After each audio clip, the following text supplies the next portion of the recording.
Assalamualaikum warahmatullahi wabarakatuh. Hai teman-teman sekalian, perkenalkan nama saya Rizwandi. Saya merupakan mahasiswa PPG Percepatan Bidang Studi Ekonomi Universitas Negeri Makassar.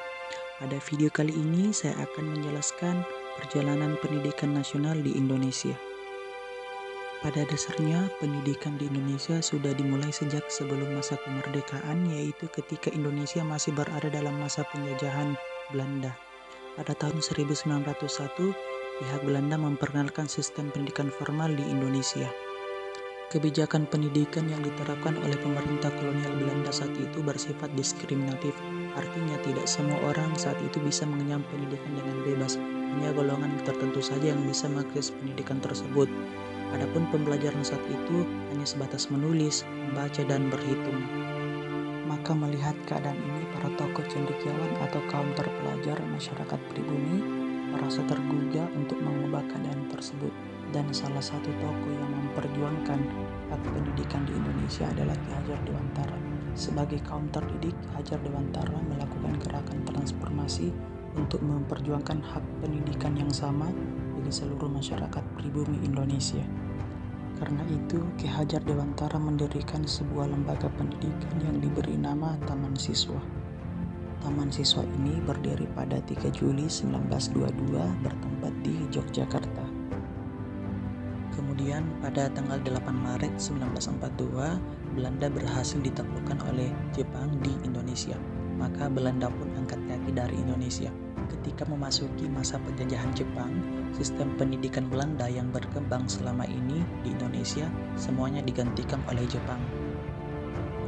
Tujuan pendidikan pada zaman penjajahan Jepang berubah. Segala komponen pendidikan diarahkan untuk kepentingan perang Jepang. Kondisi pendidikan di era Jepang lebih memprihatinkan dari zaman penjajahan Belanda.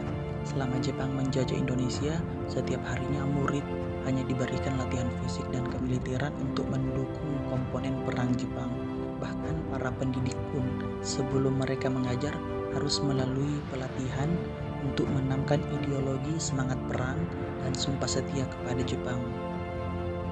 Kemudian praktik pendidikan zaman Indonesia merdeka sampai pada tahun 1965 bisa dikatakan banyak dipengaruhi oleh sistem pendidikan Belanda. Praktik pendidikan selepas penjajahan lebih menekankan pada pengembangan jiwa patriotisme. Pada masa ini, lingkungan politik terasa mendominasi praktek pendidikan di Indonesia. Upaya membangkitkan patriotisme dan nasionalisme terasa berlebihan, sehingga menurunkan kualitas pendidikan itu sendiri. Kemudian, memasuki masa Orde Baru, sistem pendidikan pun terus mengalami perubahan. Pada era ini, pelaksanaan kegiatan pendidikan difungsikan sebagai instrumen pembangunan nasional.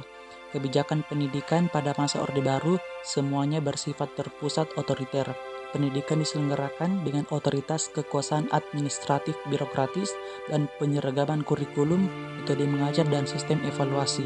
Orde Baru juga disebut sebagai Orde Pembangunan karena pada masa tersebut lagi digencarkannya pembangunan di berbagai bidang, salah satunya di bidang pendidikan. Pada era ini pemerintah melakukan pemerataan pembangunan sekolah hingga ke pelosok negeri.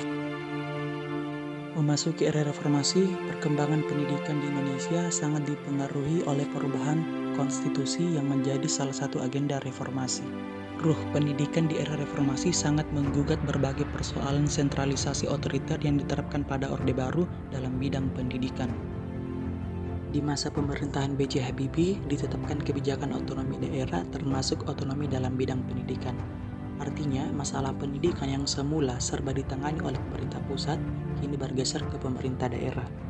Kebijakan pendidikan nasional di Indonesia selama ini semakin jauh dari pemikiran Ki Hajar Dewantara selaku Bapak Pendidikan Nasional. Undang-Undang Sisdiknas tidak memiliki roh kebangsaan yang bertentangan dengan dasar Taman Siswa Pancadharma, yaitu kodrat alam, kemerdekaan, kebudayaan, kebangsaan, dan kemanusiaan. Ki Hajar Dewantara menyatakan bahwa pendidikan itu menuntun segala kekuatan kodrat yang ada pada anak-anak agar mereka dapat mencapai keselamatan dan kebahagiaan setinggi-tingginya. Saat ini, relevansi pemikiran Ki Hajar Dewantara terkait pendidikan yang memerdekakan dituangkan dalam sebuah kurikulum merdeka.